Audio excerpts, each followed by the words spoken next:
C'est un webinaire qui porte sur, le permis d'environnement, l'outil MyPermit, donc tout particulièrement pour le secteur de la construction.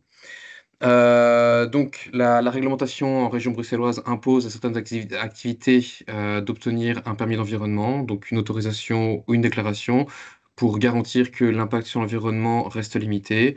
Certains chantiers sont concernés par cette réglementation et donc on va voir lesquels et comment faire pour obtenir le permis et donc il va y avoir principalement 2 grosses parties. La première pour rappeler quels sont les dans quel cas un chantier de construction, déconstruction, rénovation, désamiantage peut être soumis à permis d'environnement et une deuxième partie pour, présenter concrètement l'outil MyPermit disponible sur 19 communes et aussi voir quels sont les faux pas à éviter lorsqu'on introduit une demande de permis. Et donc pour commencer, la première partie sur la réglementation, donc c'est une présentation sur la rubrique 28 qui concerne les chantiers de construction, déconstruction, rénovation et donc c'est Julien Rubin de Bruxelles Environnement qui va faire cette, présentation. Bonjour à tous. Comme Quentin vient de dire, je m'appelle Julien Rubin et je travaille comme gestionnaire de permis d'environnement à Bruxelles Environnement. Je n'arrive pas à changer.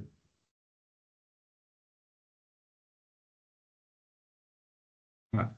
Donc, nous allons aborder dans ce premier chapitre la rubrique 28 et essayer de vous faire comprendre comment déterminer les cas dans lesquels un chantier est soumis à cette rubrique. Nous allons donc rapidement voir ou revoir pour ceux qui connaissent les chapitres suivants, donc quels sont les chantiers qui sont classés, les particularités de la rubrique 28, le contexte légal, le schéma décisionnel, les exceptions à la rubrique 28 et les contacts et liens qu'on peut vous donner pour essayer de vous aider. Alors, 3 rubriques sont concernées par les chantiers. Il s'agit de la rubrique 27 qui concerne les chantiers de désamiantage ou d'encapsulation et dont les permis ou les déclarations sont gérés par Bruxelles Environnement. Cette rubrique vous sera présentée dans le chapitre prochain, juste après mon intervention. La rubrique 29 qui concerne l'assainissement des sols et dont les permis sont également gérés par Bruxelles Environnement. Et enfin, la rubrique 28 qui nous concerne ici et qui concerne les chantiers de bâtiments, d'ouvrage d'âge ou de conduite et dont les déclarations sont gérées par les communes. Alors, ce qu'il faut savoir, c'est que chaque classe de permis possède non seulement ses propres procédures, mais aussi ses propres délais d'exécution. Alors, quelles sont les particularités de la rubrique 28? Les chantiers de la rubrique 28 suivent une procédure qui est différente des permis d'environnement dits classiques. Ils sont toujours gérés par les communes, jamais par Bruxelles Environnement. La demande d'autorisation est équivalente à une déclaration préalable d'exploitation du chantier. Il ne s'agit donc pas d'un permis d'environnement en tant que tel. Cette déclaration, elle peut toujours être déclarée incomplète. Par contre, elle ne peut jamais être refusée. Et l'accusé de réception complet, qu'on appelle ARC, équivaut à une autorisation d'exploiter le chantier. Et dans cette autorisation, on va rédiger des conditions qui seront reprises afin de minimiser les impacts environnementaux sur le voisinage et l'environnement. Alors voilà un exemple de déclaration de chantier. Vous voyez les chapitres donc, qui vont reprendre les conditions particulières, notamment concernant la gestion des déchets, par exemple, le bruit, la mobilité, la poussière ou la gestion des chantiers, de manière très générale. Alors voilà la rubrique 28 qu'on a copié-collé dans ce PDF. Vous voyez qu'elle est divisée en 2 sous-rubriques. La rubrique 28.1 qui va concerner les travaux sur bâtiments, ouvrages d'art ou bien sur les conduites, et la rubrique 28.2 qui concerne les travaux sur égouts. Alors comme la rubrique n'est pas simple à interpréter, on a essayé d'établir un schéma décisionnel qui va permettre de déterminer si oui ou non le chantier est soumis à cette autorisation. Alors comment ça fonctionne? Pour être certain qu'un chantier va être classé ou bien ne l'est pas, on va essayer de regarder, de répondre à 3 questions. On va d'abord regarder la nature de l'ouvrage. Donc, s'il ne s'agit pas d'un bâtiment, d'un ouvrage d'art, d'une conduite ou d'un égout, dans ce cas-là, le chantier ne sera jamais soumis à la rubrique 28. S'il s'agit d'un égout, il faut vérifier s'il s'agit de travaux de chemisage ou de coating. Si c'est le cas, le chantier est soumis à la rubrique 28.2. Sinon, il n'est simplement pas soumis à cette rubrique 28. Enfin, s'il s'agit d'un bâtiment, d'un ouvrage d'art ou d'une conduite, il va falloir qu'on vérifie la force motrice du chantier et donc aller vérifier le point 2. Au niveau du point 2, il va falloir déterminer s'il s'agit d'une démolition, d'une transformation ou d'une construction. Cela va avoir un impact potentiel sur la nécessité ou non de fournir un inventaire amiante. S'il s'agit d'une construction, l'inventaire amiante n'est pas nécessaire car il n'y a pas de démolition. Il faut donc juste regarder si la force motrice du chantier est supérieure à 50 kW. Si c'est le cas, le chantier sera bien soumis à la rubrique 28. Dans le cas contraire, il ne le sera pas. S'il s'agit d'une démolition ou d'une transformation, c'est exactement la même chose, ce qu'il faut regarder en plus si oui ou non un inventaire amiante est requis, et ça c'est l'objet du point numéro 3. Vous voyez ici que le chantier ne sera soumis à la rubrique 28 que si l'on se trouve dans le cas d'une transformation ou d'une démolition d'une surface brute de plus de 500 mètres carrés dont le permis d'urbanisme autorisant la construction a été délivré avant le 1er octobre 1998, c'est-à-dire avant l'interdiction de l'amiante. L'exception à la rubrique 28, donc la rubrique 28 englobe l'ensemble des installations classées qui sont mises en œuvre dans le cadre du chantier, à l'exception de 4 thématiques, c'est l'élimination des déchets in situ, les dépôts explosifs, les chantiers d'assainissement, les captages et forages d'eau souterraine, qui, eux, sont soumis à des autorisations particulières. Alors, si le chantier n'est pas couvert par la rubrique 28, il se peut qu'il soit quand même soumis à un permis temporaire si des installations classées sont présentes, ou alors il peut aussi être soumis à un permis amiante si la rubrique 27 est d'application, et ça, Lara va vous en parler dans quelques minutes. Voilà, j'en ai terminé. Si vous avez des questions, n'hésitez pas à contacter les services environnement des communes concernées, de la commune concernée par le chantier. Et je vous ai également mis un lien sur les informations générales sur les permis d'autorisation de chantier que vous trouvez sur le site de Bruxelles Environnement. Voilà, je vous remercie. Ok, merci beaucoup Julien. Je vois qu'il n'y a pas de questions pour le moment. Si vous avez des questions pour Julien, c'est le moment sur la rubrique 28. Sinon, on va passer sur la rubrique 27 qui va être présentée par Lara Pousset de Bruxelles Environnement. Donc, on va juste attendre quelques instants, Ouais. mais je ne vois pas de questions particulières. Si jamais une question vous vient dans l'intervalle, n'hésitez pas, vous passez par le module de questions-réponses et on verra, on pourra toujours éventuellement en fin de présentation revenir sur la question. Ok, Lara, je te laisse la main. Bonjour à toutes et à tous. Moi, c'est Lara Pousset et je travaille au service amiante de Bruxelles Environnement. Et je vais vous parler de l'amiante dans le cadre des chantiers. Pour rappel, l'amiante, c'est un minéral fibreux qui possède de nombreuses propriétés qui font qu'en fait, ça a été énormément utilisé jusqu'en 1998, qui est la date de son interdiction en Belgique en tout cas. Ça représentait en fait un très bon isolant électrique, acoustique, thermique. C'était ininflammable, résistant à la corrosion, etc. Et également, ça représentait un coût peu élevé. Mais le problème, c'est qu'en fait, les fibres, quand elles sont libérées dans l'air, persistent longtemps dans l'environnement et ça peut en fait avoir des impacts sur l'environnement et la santé.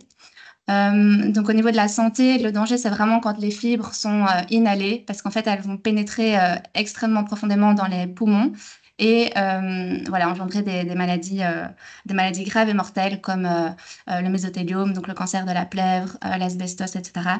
Et en fait, le problème, c'est que le temps de latence est très long et estimé à plusieurs dizaines d'années. Donc, on peut être exposé aujourd'hui, mais en fait, s'en rendre compte en fait que dans 30-40 ans. Donc, c'est pour ça qu'il faut faire extrêmement attention quand vous faites des travaux, de voir s'il n'y a pas des applications amiantées dans votre bâtiment, pour éviter en fait de contaminer d'autres locaux ou des personnes.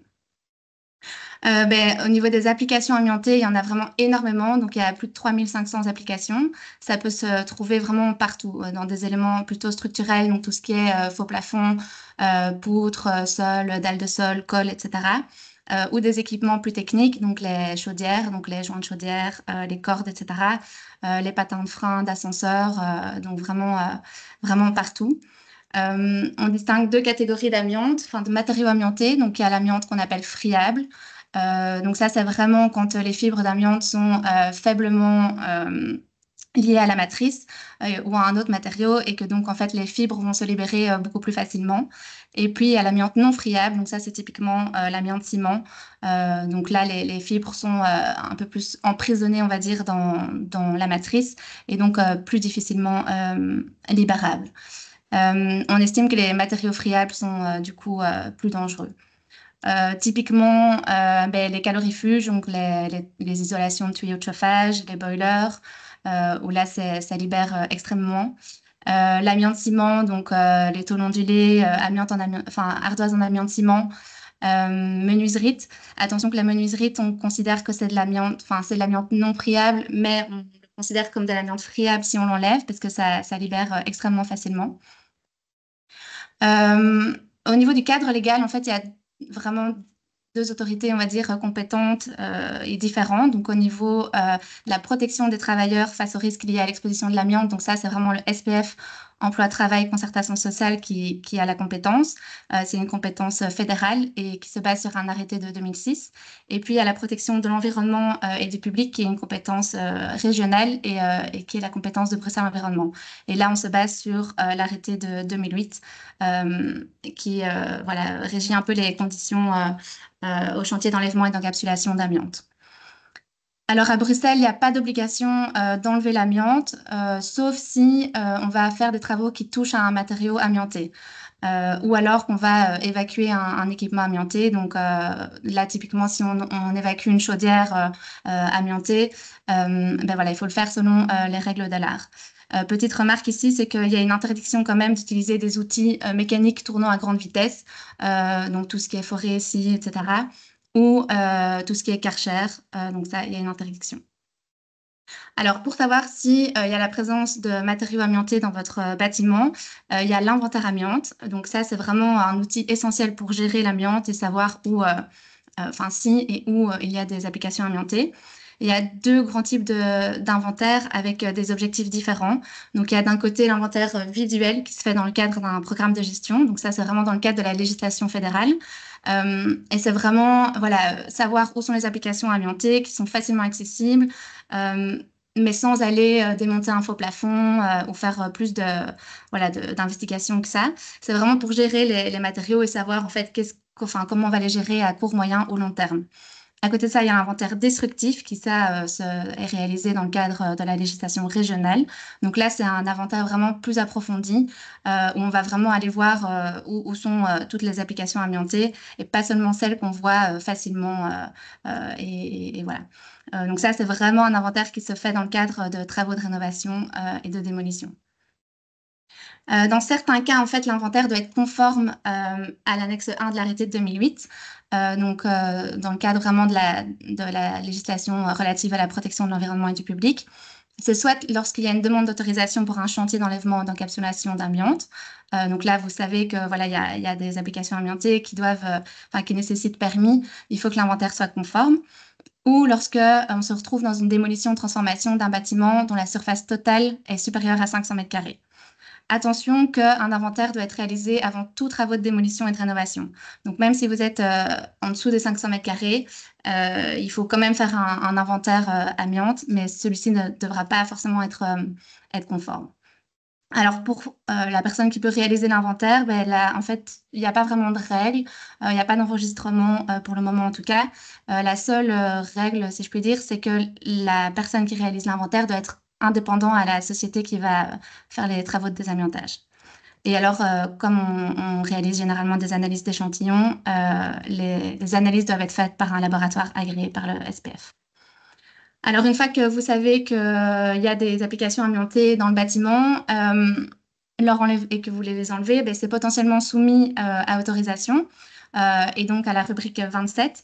Il y a deux sous-rubriques. Donc, soit en fait, c'est classé selon la 27.1a et donc ce sera une demande de déclaration préalable, soit ce sera la 27.1b et ça, c'est un permis temporaire de désamiantage. Donc, ça va dépendre en fait du type de matériau. Est-ce que c'est de l'amiante friable, non friable? L'état du matériau, est-ce que c'est en bon état? Est-ce que c'est en mauvais état? La quantité et la méthode de travail proposée. Est-ce que ce sera fait en zone balisée ou en zone fermée hermétiquement? Pour savoir ça, il y a un tableau qui existe aussi en français évidemment, où il y a vraiment toutes les quantités, les types d'amiante, de matériaux amiantés, les types d'enlèvement, etc. Et qui vous donne vraiment l'info si vous avez besoin d'une déclaration 1C ou un permis 1B. Alors attention que évidemment il y a des délais, donc c'est vraiment à prendre en compte dans le planning du chantier. Pour une déclaration préalable 1C, en fait c'est 10 jours à partir du moment où on a reçu les compléments et que ceux-ci sont complets. Donc vous allez recevoir une déclaration qui est en fait voilà qui atteste que c'est complet et donc c'est l'autorisation. Et un permis d'environnement 1B, là c'est un peu plus long, donc c'est 30 jours à partir de l'accusé de réception de dossier complet. Donc une fois que le dossier est complet, vous recevez un courrier et ensuite 30 jours après, vous recevez la décision. Il faut noter qu'il y a une visite sur chantier obligatoire pour tous les chantiers, toutes les demandes de permis de désamiantage. Et alors, avant de démarrer les travaux, il faut faire une notification début de chantier à l'inspectorat de Bruxelles Environnement, au SPF et au CMU, donc aux pompiers. Alors, les déchets amiantés, donc les déchets amiantés sont considérés comme des déchets dangereux et doivent donc suivre des obligations légales. Donc voilà, il y a la séparation de l'amiante à la source, la séparation de l'amiante avec l'autre matériau, on va dire, doit être fait à la source, donc en zone fermée hermétiquement, etc., ou en centre autorisé. Il y a des emballages spéciaux, donc ça c'est en double bag. Et alors, il y a une interdiction évidemment de recycler l'amiante.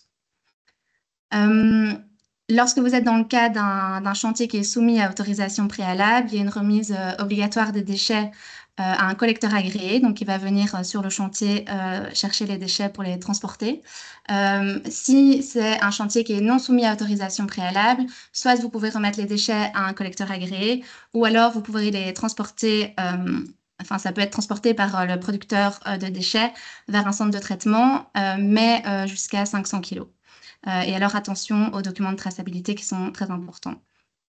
Et alors, pour le moment, en région Bruxelles-Capitale, l'ABP et les dépôts communaux n'acceptent pas les déchets amiantes. Et il y a uniquement 2 sociétés privées qui sont autorisées à recevoir les déchets d'amiante non friables, l'amiantement, etc. Alors, un petit slide sur les projets en cours. Donc, on travaille sur un nouvel arrêté amiante, avec notamment, on aimerait enregistrer les inventaristes et les désamianteurs pour vraiment avoir un suivi de la qualité du travail. Le formulaire MyPermit, donc pour les demandes de permis de désamiantage, est disponible. Donc ça, ce sera Alexandrine qui va un peu vous présenter tout ça. Et alors, dans le cadre de la législation européenne, donc vraiment tout ce qui est protection des travailleurs, là, ils sont aussi en train de travailler sur une nouvelle législation. Et donc, il y aurait un agrément pour toutes les sociétés et une obligation de réaliser un inventaire amiante avant tout travaux. Un petit slide sur plus d'infos. Donc, on a un site internet avec vraiment pas mal d'infos théoriques, on va dire. Il y a le tableau récapitulatif pour voir quelle autorisation vous avez besoin. Il y a des modèles d'inventaire conforme, etc. Et il y a alors toute la liste avec les entreprises agréées amiantes. Donc, les labos, les collecteurs de déchets, les désamianteurs, etc. Et puis, on a une petite adresse mail générique sur laquelle vous pouvez poser vos questions. Voilà. Ok, merci beaucoup. Encore une fois, si j'ai pas vu de questions émerger dans le module questions-réponses, mais si vous avez des questions pour Lara, c'est le moment. Donc, on va attendre quelques secondes de voir si quelque chose arrive. Mais donc, en attendant, je vais déjà commencer à faire la transition. Donc là, c'était Lara et Julien ont fait un point sur la partie réglementation. Et donc maintenant, on va avancer sur la manière d'introduire les demandes de permis. Et donc, ça va être Alexandrine Debouche de Bruxelles Environnement qui va présenter la plateforme MyPermit. Euh, J'y vais ou on attend encore un peu? Bah, je ne vois pas de questions pour le moment. Donc, encore une fois, hein, je rappelle, si jamais vous avez des questions, il n'est pas trop tard pour les poser dans le module. Mais Alexandrine, je pense qu'en attendant, tu peux déjà y aller. Je vais y aller alors.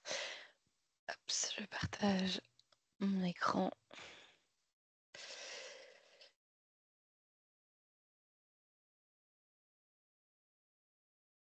Donc bonjour à tous. Moi c'est Alexandrine Debouche et je suis la responsable de l'outil de la plateforme MyPermit Environnement.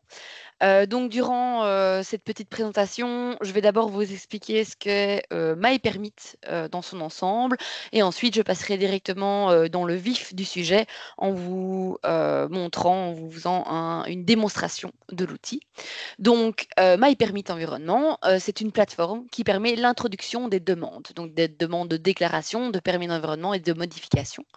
Ça permet également tout ce qui est gestion des documents, autrement dit des compléments d'information. Donc si l'administration vous demande des compléments, c'est via la plateforme MyPermit que vous allez les faire.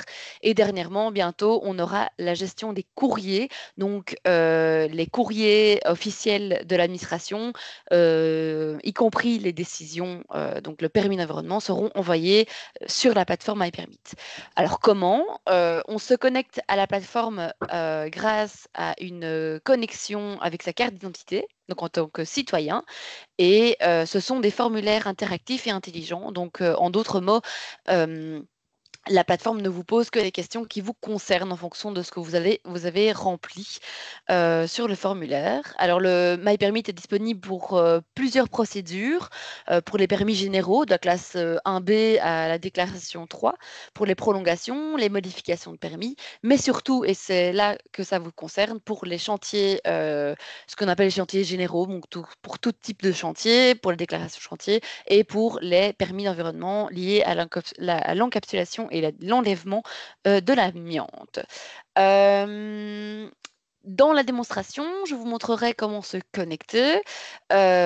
Également, je vous présenterai les deux formulaires interactifs pour les deux types de demandes, comment les installations classées sont calculées. Vous ne devrez pas deviner ou comprendre quelles installations il faudra sélectionner. C'est la plateforme qui va le calculer pour vous. Et ensuite, et dernièrement, je vous expliquerai tout ce qui est accès tiers, donc comment est-ce que vous allez pouvoir collaborer avec vos collègues sur la plateforme et comment dupliquer, donc copier-coller une demande que vous avez déjà réalisée. Donc, je vais aller passer directement sur la plateforme. Donc, voici MyPermit. Attention, Inge, ton micro est allumé. Donc voici, donc ça c'est MyPermit est une pardon, désolé. Ici voici l'environnement de test. Donc ce n'est pas le vrai environnement. Vous allez voir que j'ai plein de demandes en cours. Donc ne trouvez pas ça trop étonnant. Donc comment se connecter? C'est via la plateforme Sésame, hein, qui est une plateforme fédérale. Donc vous allez pouvoir soit vous connecter avec le lecteur de carte d'identité, soit via It's Me. Et moi, je le fais toujours via It's Me parce que c'est pour moi plus simple. Donc, je me connecte. Et donc, on s'y connecte en tant que citoyen. Ça, c'est assez important à savoir. Pour le moment, on n'a pas encore ce que l'on appelle la connexion entreprise. Autrement dit, je ne me connecte pas en tant qu'Alexandrine, employée de Bruxelles Environnement, mais en tant qu'Alexandrine Debouche. Et vous allez comprendre à quel point c'est important de le savoir par la suite lorsque je vous parlerai des accès tiers, donc le fait de pouvoir inviter vos collègues sur la demande.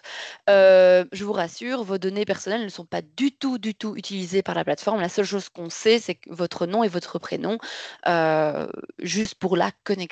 J'insiste au niveau données privées.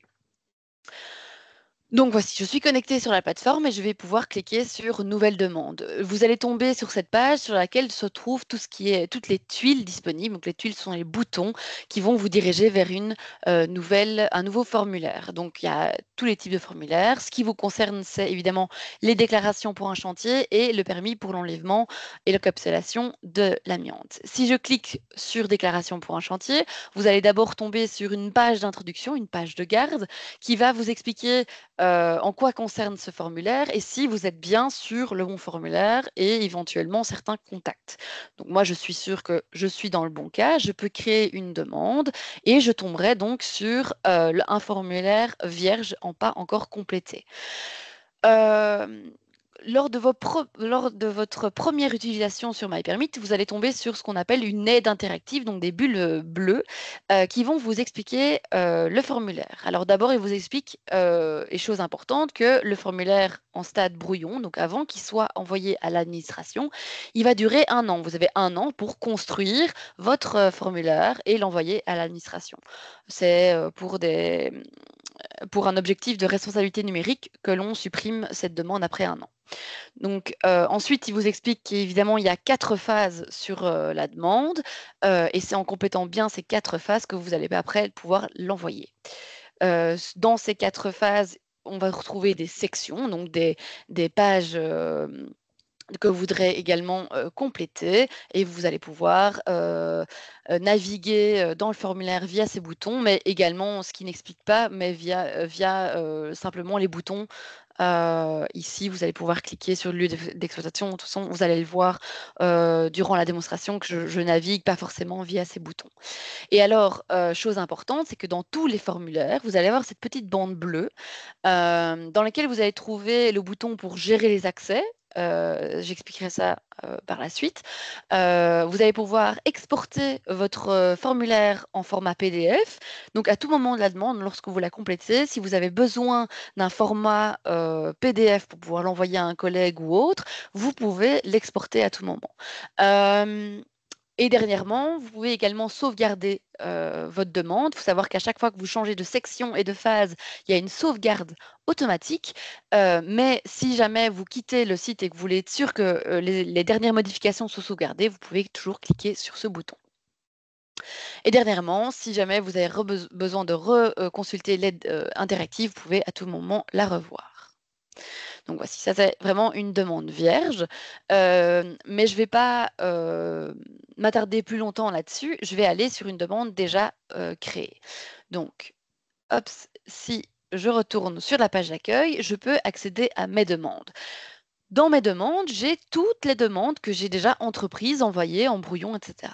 Donc ça, c'est assez intéressant pour vous, puisque si je comprends bien votre métier, vous allez demander beaucoup de déclarations, beaucoup de permis amiante, et donc vous allez pouvoir trier vos demandes selon plusieurs données, la commune dans laquelle ça se trouve, la classe du permis, mais par exemple le statut. Donc par exemple, vous voulez avoir uniquement la vue sur les dossiers qui sont en statut incomplet, donc l'administration attend de vous que vous remettez des compléments, eh bien, vous allez pouvoir le trier en fonction de ce statut-ci. Donc ça, c'est un exemple. Et alors, le type de dossier, si voilà, vous voulez trier uniquement sur les déclarations, sur les permis amiante, vous allez pouvoir le faire également via ce filtre-ci. Alors, donc ça, c'était pour les filtres. On va aller sur un formulaire chantier. Donc, lorsque vous cliquez sur votre formulaire que vous avez déjà rentré, vous allez tomber d'abord sur le résumé. Résumé de la demande, vous allez trouver plein de boutons, dont encore le bouton Gérer les accès, mais également vraiment un petit résumé de votre demande, l'adresse, la spécificité. Donc, c'est ici un chantier. Ah oui, ben voilà, c'est Gansoren qui est responsable de ma demande de déclaration. Voilà, c'est assez intéressant de le savoir. Donc, je veux éditer le formulaire parce que je ne l'ai pas encore terminé. Et je tombe sur un formulaire qui est pratiquement terminé. Toutes les phases sont actives puisque j'ai bien complété ma demande. Passons, je vais pas passer sur toutes les phases parce que et sections parce que le formulaire, les formulaires sont vraiment normalement assez intuitifs et assez interactifs.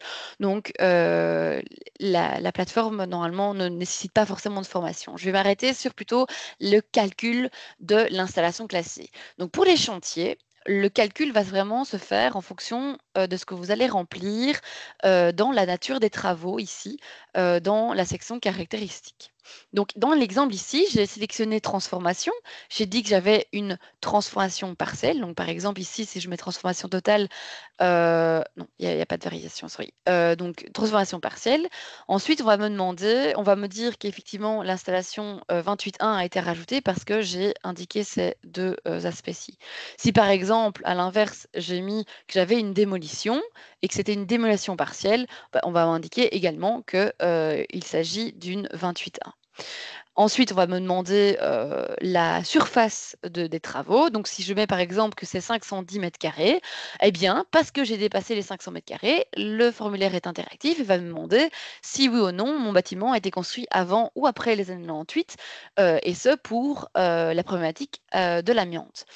Lorsque je vais cliquer sur antérieur à 1998, on va me demander d'intégrer l'inventaire amiante et d'indiquer si oui ou non il y a eu la présence amiante. Lorsque je vais aller sur la section installation, la rubrique 28.1 est déjà présélectionnée. Lorsque je clique dessus, les surfaces brutes que j'ai indiquées dans la phase caractéristique sont précomplétées. Je n'ai plus qu'à remplir la force motrice totale et je pourrai ensuite aller à la phase suivante. Dans le cas où vous êtes dans le cadre d'une transformation, on va faire l'exemple, une transformation et que vous avez moins de 500 mètres carrés et que vous avez moins également de 50 kilowatts, vous n'avez pas besoin forcément de savoir que vous n'êtes pas classé. Vous allez vouloir aller sur la phase spécificité et le formulaire va pouvoir vous dire que vous n'êtes pas concerné par une déclaration. On vous indique évidemment que c'est en fonction des informations que vous avez bien fournies. Donc, prêtez bien attention à ce que vous allez fournir, puisque si vous fournissez évidemment des mauvaises données, on va peut-être vous indiquer un mauvais message. Mais donc voilà, donc ça c'est pour vous indiquer le calcul des chantiers. En ce qui concerne les calculs du formulaire amiante, donc je vais sur un formulaire amiante. On a les mêmes écrans. Le calcul, lui, va se faire en fonction de ce que je remplis dans la section travaux d'assainissement. Donc, en fonction de ce que j'aurai comme type de travaux d'enlèvement, pardon, ou d'encapsulation dans mes travaux, on va, pour vous, sélectionner la bonne rubrique. Donc ici, par exemple, j'ai pris l'exemple d'un enlèvement de calorifuges amiantés. J'ai dit que c'était en bon état et de 5 à 20 mètres carrés. On va me dire que c'est la rubrique 27.1a. Si par exemple je dis que finalement c'est plus de 20 mètres, il y a une petite faute, c'est pas 20 mètres carrés bien sûr, eh bien on va me dire qu'on a rajouté la 27.1b. Et en fonction de tout ce que j'ai rempli, dans la section installation, dans ce cas-ci, j'ai ces deux installations-ci qui sont sélectionnées. À l'instar des déclarations chantier, si vous êtes concerné par une installation, qu'importe la puissance de votre chantier ou l'ampleur de votre chantier, vous êtes de toute façon classé. Donc, si vous avez bien tout rempli, vous pourrez aller sur la phase spécificité. Voilà. Alors, passons à la suite. Donc, la suite, c'est gérer les accès. Donc, comme je vous l'ai dit, je suis connectée en tant qu'Alexandrine de Bouche, en tant que citoyenne belge. Si je souhaite collaborer avec, par exemple, ma directrice générale qui doit signer la demande puisqu'elle est la représentante légale de mon entreprise, je dois rajouter Madame de Wulf sur la demande en cliquant sur, je vais été un peu vite, je vais recommencer, sur ajouter un autre accès. Ensuite, je vais indiquer sa boîte mail, je vais lui donner l'accès contributeur pour qu'elle puisse signer et je vais lui donner un petit message personnalisé pour lui indiquer de quel permis il s'agit. Lorsque je vais faire envoyer l'invitation, ma directrice va recevoir un mail qui va l'inviter à se connecter à la demande et elle va pouvoir après signer la demande puisqu'elle aura les accès pour. Donc, c'est relativement intuitif. Mais donc, moi, je vous conseille vraiment de inviter vos collègues sur les demandes que vous rajoutez pour deux raisons, mais pour qu'ils puissent collaborer, mais également si vous partez en congé, si vous avez besoin, si vous partez simplement dans l'entreprise, eux pourront avoir accès aux demandes, puisque autrement, ce n'est pas possible. Si jamais, il y a toujours l'adresse mail Irisline qui est référencée dans l'aide des supports, qui pourra vous redonner l'accès si jamais votre collègue est parti et que vous n'avez pas accès à la demande. Mais c'est assez important, puisque en plus, les courriers arrivent et que si vous êtes plusieurs à avoir besoin d'avoir accès aux courriers envoyés par l'administration, c'est à cet endroit-là que vous devriez le faire.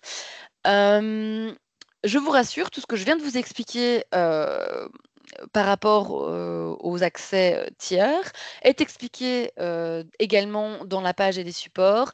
Il suffit simplement de taper un mot-clé, par exemple, je dis invité, et là vous allez tomber sur la question comment inviter une autre personne à compléter la demande, et on va vous donner les réponses. Également, sur cette aide et supports, on va vous expliquer quelles sont les définitions des différents droits d'accès, comment transférer les droits d'une personne à l'autre. Mais donc voilà, vraiment, cette page est relativement complète. Donc, si jamais, vous pouvez toujours passer sur cette page avant forcément de contacter l'administration.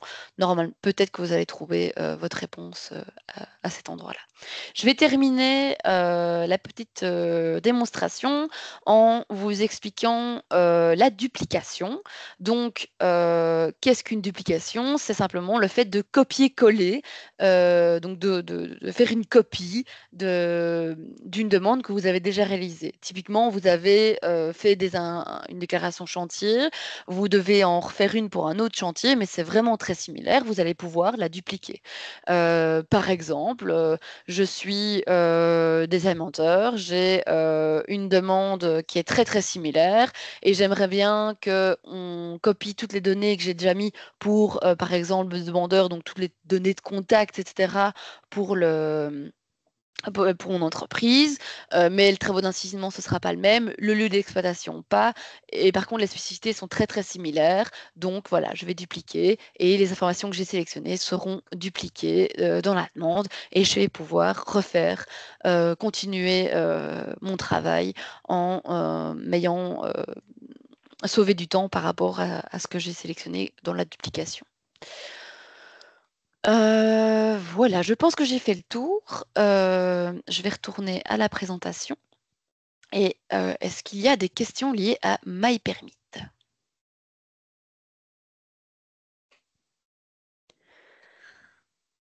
Pour le moment, j'ai pas vu de questions apparaître dans le chat ou dans le module de questions-réponses. C'est que visiblement la présentation est très claire. Je suppose. Mais donc, suite à moi, c'est Cédric Weckemann de la commune de Scarbeck qui présentera son point. Je laisse déjà Quentin faire Ouais, la tout est transition dit. et, Tout est dit. Donc voilà. et voilà. Je laisse la parole à Cédric. Merci. Voilà, on va regarder si le partage fonctionne correctement. Voilà. Ça s'affiche chez vous correctement? Oui, très bien. Ok, parfait. Voilà. Voilà, donc moi je me présente, donc, je suis Cédric Weckmann du département urbanisme environnement de la commune de Scarbeck, et donc dans le cadre de la présentation ici, après des discussions avec Bruxelles Environnement, ça semblait quand même utile d'un peu vous donner nos retours d'expérience par rapport aux déclarations qui sont introduites, les déclarations classe 3 relatives à la rubrique 28, puisqu'on est l'autorité délivrante, et ça permet de créer un contact dans le cadre de cet événement. Et donc, déjà, merci pour l'invitation et d'avoir proposé aux communes d'être représentées. Je pense que certaines sont aussi dans l'auditoire. Donc voilà, pour brièvement présenter les choses, je vais d'abord m'attarder sur le contexte de la déclaration de chantier, rubrique 28, puis quelques spécificités liées à la procédure, des éléments liés aux compositions de dossiers, puis des éléments plus spécifiques qui sont des questions qui reviennent souvent, donc la dérogation horaire, les occupations de voirie, et enfin une série de sources de nuisances qu'il faut tenter de limiter au maximum dans le cadre des chantiers. Alors, donc, pour débuter, une chose très importante, mais qui parfois, bien sûr, n'est pas connue par les entrepreneurs, puisque vous arrivez en bout de course finalement par rapport à toutes les procédures précédentes de délivrance des permis, qui sont des procédures assez longues et qui donc appartiennent, dont la responsabilité appartient au maître d'ouvrage.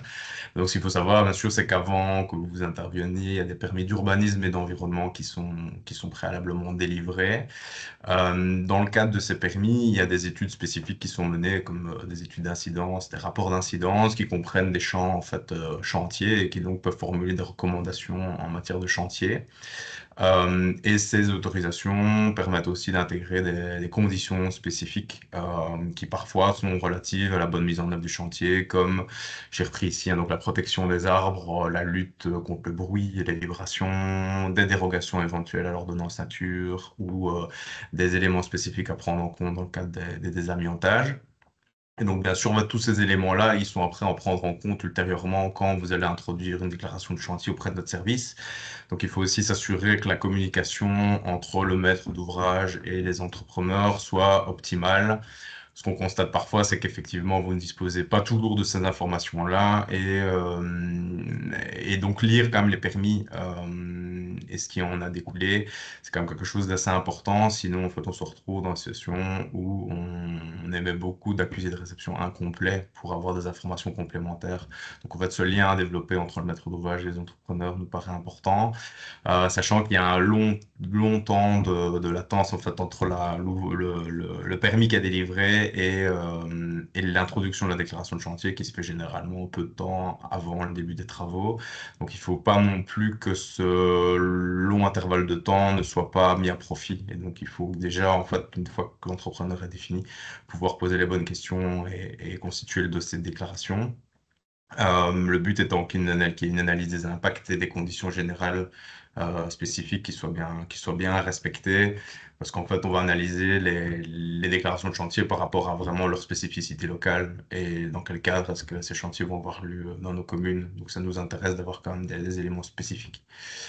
Euh, un exemple ici que j'ai repris par rapport à une condition qui avait été mise dans le cadre d'un permis d'environnement. Donc, c'était une condition biodiversité qui a directement un impact sur le chantier, puisqu'ici, donc, il s'agissait de respecter l'ordonnance nature et de disposer d'une dérogation à cette ordonnance, puisqu'il y avait des espèces protégées sur le site. Euh, et donc, en fait, Bruxelles Environnement avait conditionné la délivrance du permis à toute une série de documents permettant de vérifier que l'ordonnance nature était bien respectée. Donc, nous, ce qui se passe quand on reçoit la déclaration de chantier, c'est que bien sûr, on regarde que dans le permis d'environnement, il y avait cette condition et on vérifie qu'avant que le chantier débute, ces conditions soient bien de facto respectées. Donc, il nous faut la preuve que c'est respecté. Donc, il y a des échanges, en l'occurrence, ici avec Bruxelles Environnement, que la dérogation a bien été octroyée, sans quoi on n'autorise pas le début des travaux. Donc ça peut ralentir voilà, la procédure d'instruction des demandes. Donc voilà, ça pour un exemple. Concernant les spécificités de la procédure, donc ce qui se passe, c'est qu'on a, donc ça concerne la rubrique 28 dont Julien a déjà parlé, hein, donc le délai est bien de 20 jours pour, une fois la demande introduite, juger si elle est complète ou incomplète. Bon, je vous avoue, par rapport à, en tout cas, notre expérience escarbée, qu'elles sont souvent incomplètes pour diverses raisons, ce qui n'est pas forcément un souci, puisqu'en fait, une fois qu'on vous donne un accusé de réception complet, vous pouvez compléter la demande assez rapidement. Et dans les 10 jours, là, on vous dira si on a lu encore complète ou non. Euh, si elle est incomplète, vous recevez à nouveau un accusé de réception incomplet. Si elle est complète, vous recevez la déclaration de chantier avec les conditions d'exploiter et par exemple diverses aussi informations plus spécifiques à notre commune. Voilà. Donc, il n'y a pas de refus possible, mais tant que le dossier en fait n'est pas complet, voilà, le chantier normalement ne peut pas débuter. Donc, c'est quelque chose qu'on rappelle. Là, si le chantier débute sans accusé de réception de dossier complet, il y a des risques de sanctions tels que des procès-verbaux ou des arrêts de chantier. Donc ça, chaque commune est libre d'imposer les restrictions qu'elle souhaite. En tout cas, pour les bonnes marches à suivre, je dirais qu'il faut vraiment veiller à ne pas hésiter à contacter la commune pour entamer une discussion en amont sur d'éventuels éléments à intégrer à la déclaration de chantier. Donc voilà, déjà élaborer cette collaboration-là dès le départ. Bien respecter la composition de dossier qui est donc reprise sur MyPermit. Veiller à contextualiser les spécificités des chantiers vis-à-vis de leur environnement.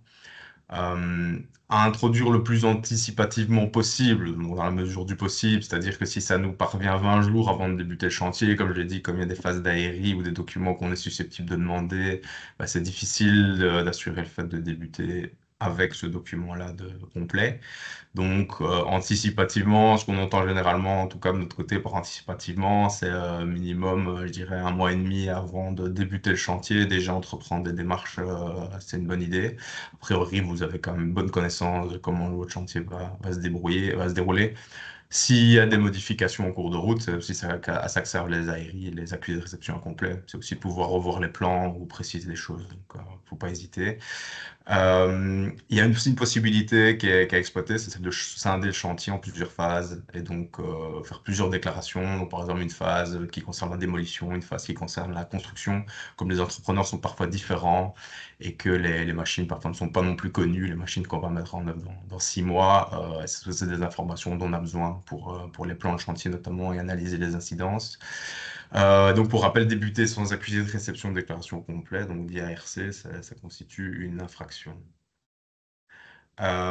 Ici, j'ai pris un exemple d'un chantier phasé. Donc, on avait une demande de permis d'urbanisme qui a été délivrée, donc, qui consistait à démolir une partie hors sol d'un immeuble de bureau, puis à transformer les sous-sols et construire un bâtiment comprenant 64 appartements, un espace commercial, un espace de bureau. Donc, c'est un assez bon exemple puisqu'on a une première phase de démolition, une seconde phase de construction. Donc, il avait été délivré il n'y a pas très longtemps. Dans ce cadre-là, le maître d'ouvrage souhaitait faire appel à une entreprise pour démolir assez rapidement le bâtiment à la suite de squat. Et donc, voilà, l'accord qu'on a trouvé, c'est d'abord introduire une déclaration préalable de classe 3 par l'entrepreneur en charge de la démolition auprès de nos services. La déclaration a été jugée complète en septembre dernier et il a été fait rappel que dans le cadre de la construction, une deuxième déclaration serait introduite ultérieurement. Donc, cette notification a été fournie à l'entrepreneur titulaire de la première déclaration de chantier et au maître d'ouvrage, puisque c'est lui aussi qui est responsable de transmettre ça aux entrepreneurs qui chargent de mission. Donc voilà, des informations par mail, c'est une façon aussi très utile de communiquer par les temps qui courent. Donc voilà, pas forcément besoin d'envoyer tout le temps des recommandés. Nous, pour l'instant, via MyPermit, ça, je pense qu'Alexandrine n'en a pas parlé, mais il y a un projet quand même de pouvoir communiquer à terme via la plateforme MyPermit, de pouvoir envoyer des courriers d'incomplet et de complet via la plateforme pour éviter les recommandés.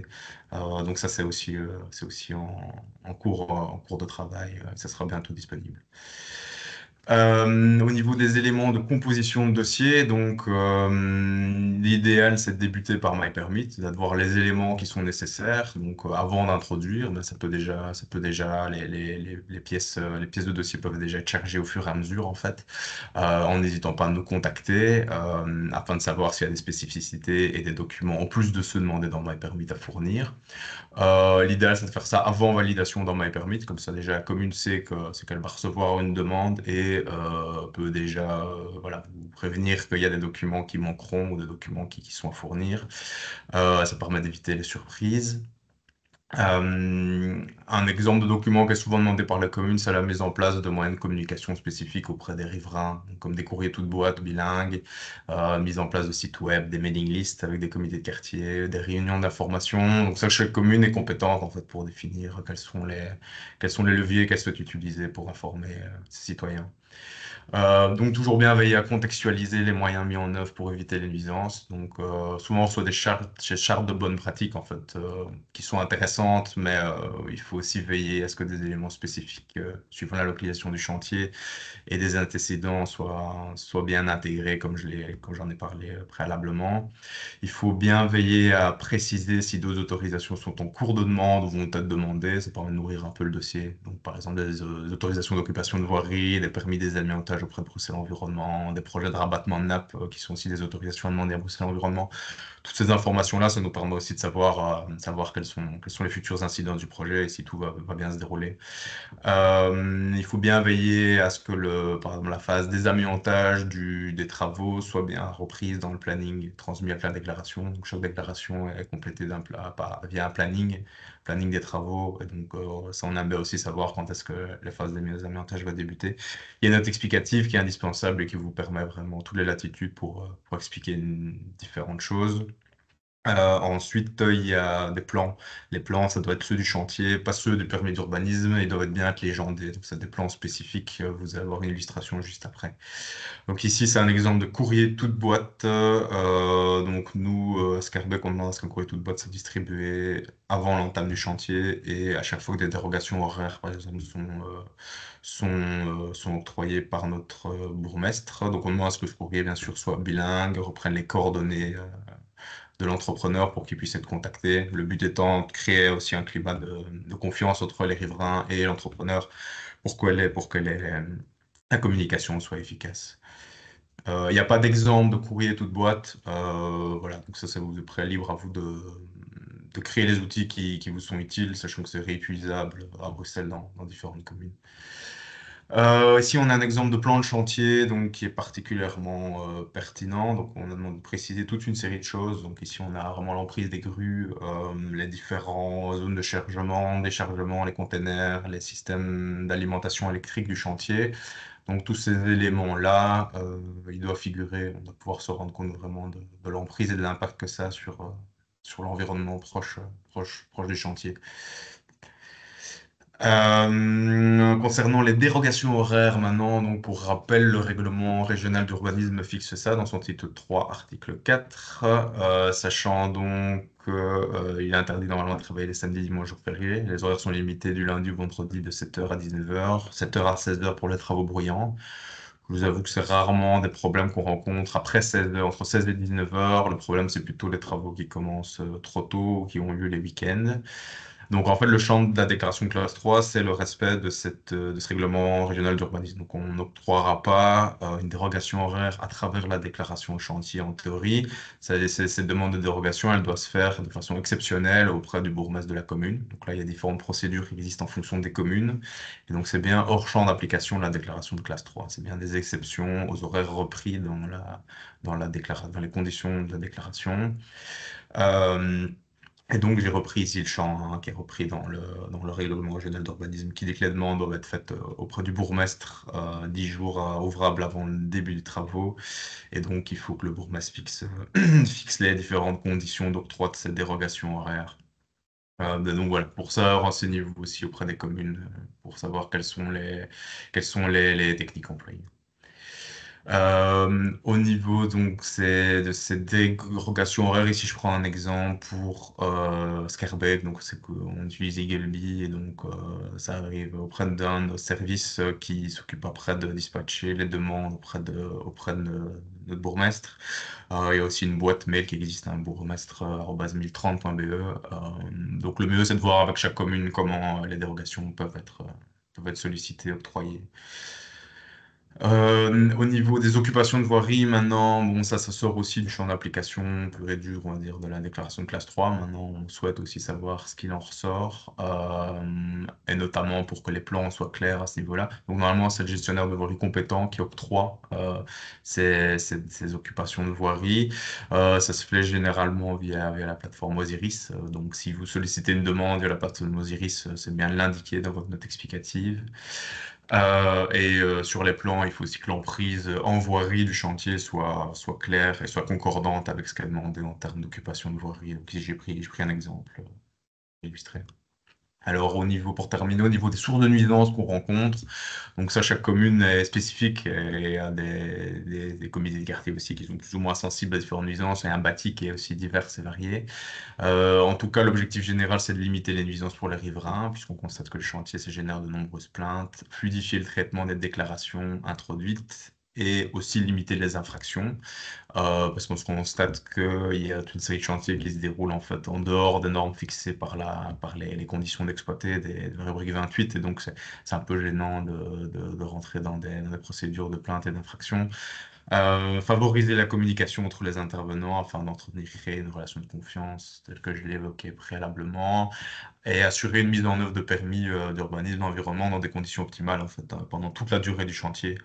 Donc, en fait, la déclaration de chantier, il faut bien se dire, c'est pas non plus une simple formalité administrative, ça doit faire sens, et donc, faut bien réfléchir à tout ça. Ici, quelques exemples de dégradation de voirie qu'on rencontre, de problèmes de propreté ou d'avaloir bouché. Donc ça, c'est effectivement des nuisances sur lesquelles on entend lutter de différentes façons. Ce qui compte, c'est le résultat final, en fait, plutôt que la façon d'y aboutir.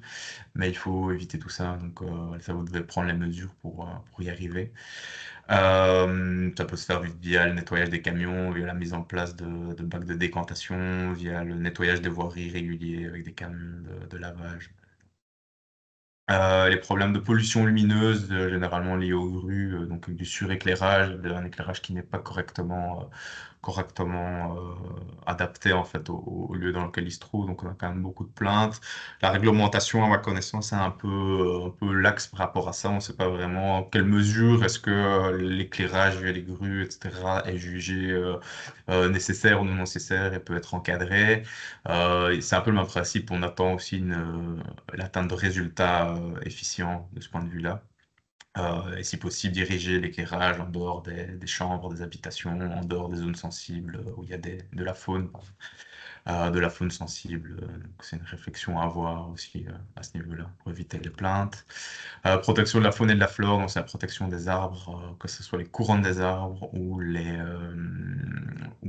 systèmes racinaires, etc., qui sont souvent les fosses de plantation dans lesquelles les dépôts sont faits. Donc normalement, les arbres doivent être protégés pendant la durée des chantiers pour éviter leur décès en cours de route et des abattages. Le charroi lourd, notamment pour des questions de sécurité, donc éviter la sécurité. À Scarbeck, on a connu le décès d'un cycliste proche du site Mediapark l'année dernière qui a été touché par un camion. Donc ça, c'est bien sensibiliser les conducteurs à respecter le code de la route tout simplement. Et en termes de chargement, déchargement, respecter les horaires de chargement, déchargement, et y compris aussi de stationnement. C'est-à-dire que le stationnement sur chantier à 6h30, en théorie pas autorisé, c'est bien 7h. Le camion doit ouvrir à 7h pas avant. Il faut voir aussi avec les communes s'il y a des lieux où les camions qui arriveraient un peu plus tôt peuvent par exemple stationner. Donc les communes ont parfois des zones, des zonings ou autres où ils savent qu'il y a de la place et que ça va pas causer de nuisance pour les riverains à 5 minutes du chantier. Il ne faut pas hésiter à poser la question pour voir s'il y a des possibilités à ce niveau-là. Beaucoup de communes posent la question. Enfin, ben, les derniers exemples, c'est les bruits, bien sûr. La plus grosse source de plainte, généralement pour les chantiers, c'est le bruit. Donc, pour limiter les problèmes de bruit, c'est déjà respecter effectivement les horaires dont j'ai parlé tout à l'heure, prévenir les riverains en cas de travail en dehors des horaires habituels, veiller à limiter les nuisances à l'aide de solutions adaptées, par exemple en isolant acoustiquement les installations bruyantes, telles que les groupes électrogènes, ou en adaptant les comportements, comme j'en ai parlé avec les camions, qui ne doivent pas arriver trop tôt, ne pas laisser tourner les moteurs inutilement non plus. Voilà, il y a toute une série de réflexions à avoir par rapport à cet élément-là. Voilà. Si vous avez des questions, n'hésitez pas. Merci Cédric. J'ai l'impression de me répéter à chaque fois, mais visiblement les présentations sont très bien faites parce que je ne vois toujours pas de questions émerger. Euh, Parfait. donc voilà, très bien. Si vous avez encore des questions à poser, c'est maintenant ou jamais. Enfin non, pas jamais. C'est bien ça c'est le justement pas jamais. C'est plutôt là où je souhaite en arriver. Euh, donc, je vous rappelle aussi que dans le cadre de Build Circular, dans le cadre de donc MBuild. Donc on arrive à la fin de ce. Donc on est nous présents pour répondre aux questions des entreprises de construction sur tout ce qui est lié au permis d'environnement, à la réglementation environnementale, à l'impact environnemental de votre chantier, de manière générale. Tout ce qui est lié à l'environnement, faut vraiment pas hésiter. Il y a une adresse, c'est environnement@tembuild.be. On fait le lien avec Bruxelles Environnement, avec les communes, avec toutes les administrations. On travaille en bon partenaire et l'idée, c'est vraiment de faire en sorte que tout se passe pour le mieux pour l'ensemble des acteurs. Autre chose, pour les entreprises de construction qui sont actives à Bruxelles, qui souhaitent rendre leur chantier plus circulaire, leur entreprise plus circulaire, il y a toujours le programme de formation d'accompagnement de buildcircular.brussels. Donc, n'hésitez pas, rendez-vous sur le site pour voir un petit peu toute l'offre, envoyez un mail à info@buildcircular.brussels. Donc voilà, tout est gratuit. Profitez-en, c'est vraiment un service d'aide à destination des entreprises de construction pour vous permettre d'aller plus loin sur l'environnement, sur l'économie circulaire. Donc voilà, profitez-en. Un dernier petit rappel, donc ce webinaire, il a été enregistré, il sera publié d'ici une semaine ou deux, donc vous pourrez y retrouver toutes les informations qui ont été présentées aujourd'hui. Donc voilà, évidemment, vous recevrez, dès que ce sera publié, vous recevrez un mail qui vous prévient. Voilà, je regarde une dernière fois, mais ok, toujours pas de questions. Donc, on va clôturer ce webinaire. Je vous remercie tous pour votre présence. Je remercie tous les orateurs d'avoir pris le temps de faire ces présentations de qualité.